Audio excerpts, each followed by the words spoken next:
So we dug in and found a few tools that we thought might be especially useful for, for people like you who are really working on the cutting edge of all this. Like you said, trying to get ahead of the curve, right? Instead of just reacting to every shiny new thing that pops up. Exactly.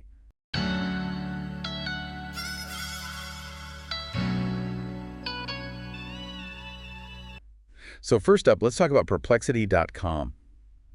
Now, you probably use search engines all the time. Yeah, who doesn't? But Perplexity is kind of different. You know how you sometimes have to sift through like a million links to find what you're looking for? Oh, yeah, totally. It's like going down a rabbit hole sometimes. You start with one thing and then you end up like 3 hours later reading about something totally unrelated. Yeah, totally. Perplexity uses AI to cut through all that.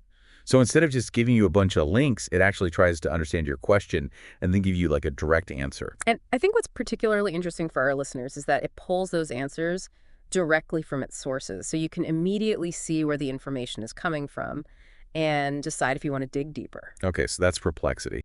Yeah. And speaking of research, you mentioned that you sometimes have trouble like getting through really long documents. Yeah, definitely. Like sometimes I just feel like I'm drowning in information. So there's this tool called NotebookLM from Google.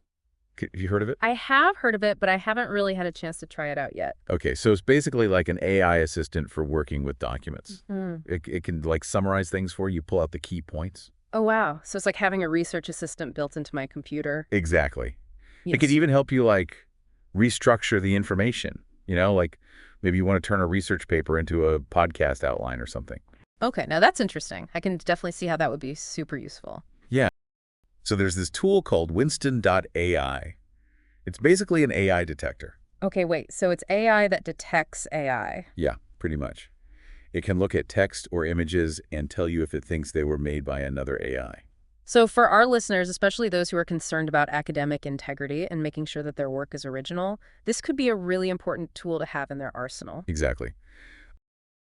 Okay, so let's switch gears a bit. Let's talk about the creative side of things. Yeah. You mentioned needing background music for your projects. Yeah, I'm always on the lookout for good royalty-free music. Yeah. But it can be such a pain to find something that's like the right mood and the right style. Right. So have you heard of Soundful.com? Soundful.com? I don't think so. Okay, so it uses AI to create royalty-free music. Like you just tell it what kind of vibe you're going for, and it just makes it for you. So I don't need to be like a musician or anything to use it. Nope, not at all. It's super easy to use, and it takes care of all the licensing stuff, too. So you don't have to worry about any copyright issues. Okay, that sounds amazing. Especially for people like me who are maybe not musically inclined, but still need music for their projects. Right. And then finally, you mentioned needing visuals for presentations and stuff. Oh, yeah. Visuals are so important these days. It's like people expect everything to be super visually appealing. So there's this tool called gettingkig.ai. It's basically like an AI design assistant. You could use it to create original images, modify existing ones, or even like generate images from text descriptions. So it's like having a whole design team at my fingertips. Pretty much, yeah. It's pretty powerful stuff. So we'll leave you with that thought for today.